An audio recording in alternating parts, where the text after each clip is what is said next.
Jim, thanks for being here. Good to see you. Good to see you too. So we all know and love video pre-roll. Yes.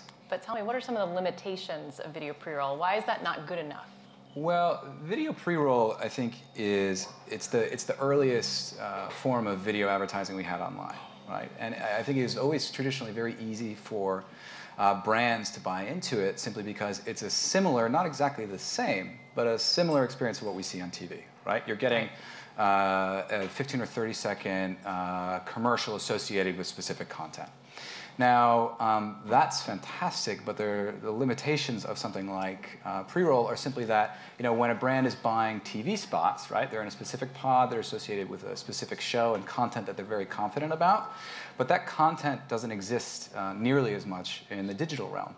As some of our partners on the previous panels were discussing, only 4% of video is premium, right? Where you can consider nearly 100% of television content premium. So one of the limitations is that brands really struggle to associate themselves with really good, strong video content online, much in the way that they do in TV.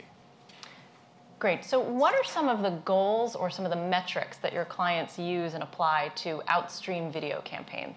Well, a lot of our clients are buying it on a cost per completed view, right? So they're basically saying that the ad unit has to be in view for the length of the video, 15 or 30 seconds, without the user skipping it and watching it to the end. So that's one of the main metrics that we're looking at, right? A consumer that has leaned in and said, I want to watch this entire video, and I'm going to make the decision about that. So we're kind of putting the power in the consumer's hands.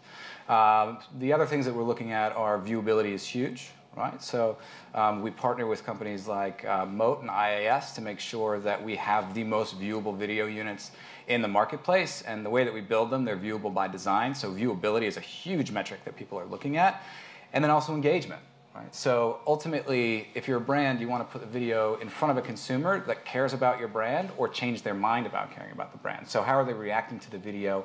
How are they engaging with the unit? Are they clicking through to the site? And once they get to the site, what are they doing? So those are a lot of the different attributes that our clients specifically are really utilizing us for.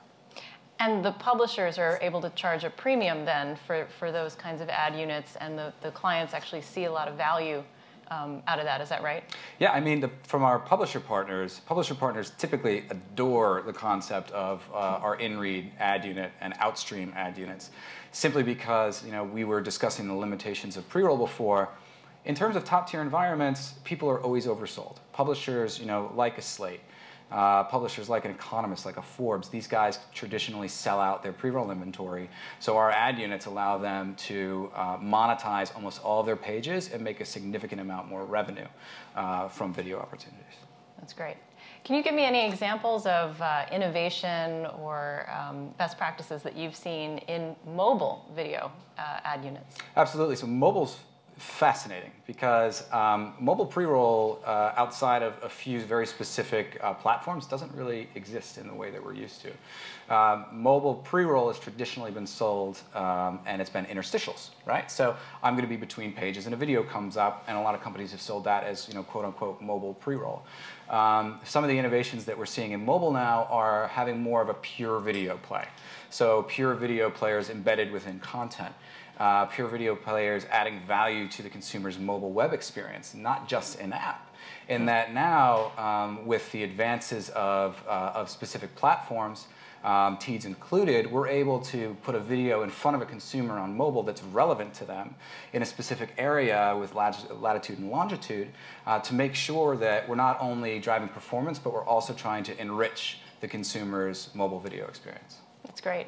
So let me ask you a final question, a big one. What do you think is the future of video advertising? I think 100% of the dollars will go to online. No, I'm kidding. Probably not. 100%. It'd be nice, everybody in the room. But I think some of the advances that we're going to see is, and we're really starting to see it right now, is accountability. I think that's going to be really big in the next 6 to 12 months, right? This viewability thing that I mentioned before.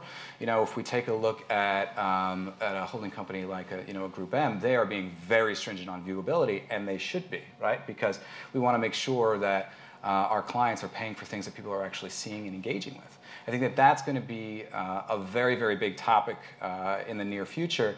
Some of the other advances we're going to be seeing is I think that we really, again, should be putting more power in the consumer's hands, right? We use a lot of data, and this is outside of our platform. This is just in general, right? Data has been a big thing. Everybody is utilizing their own data, their own decisioning, especially as we're talking about the programmatic space. But sometimes we should go back to some of the simpler forms of marketing. Let the consumer tell us if they're relevant, right? Let them choose if they want to watch an ad or not. And if they don't, the brand doesn't pay. And I think we're going to continue to see more and more of that come into the marketplace as well. Right. Well, Jim, thank you very much. Thanks.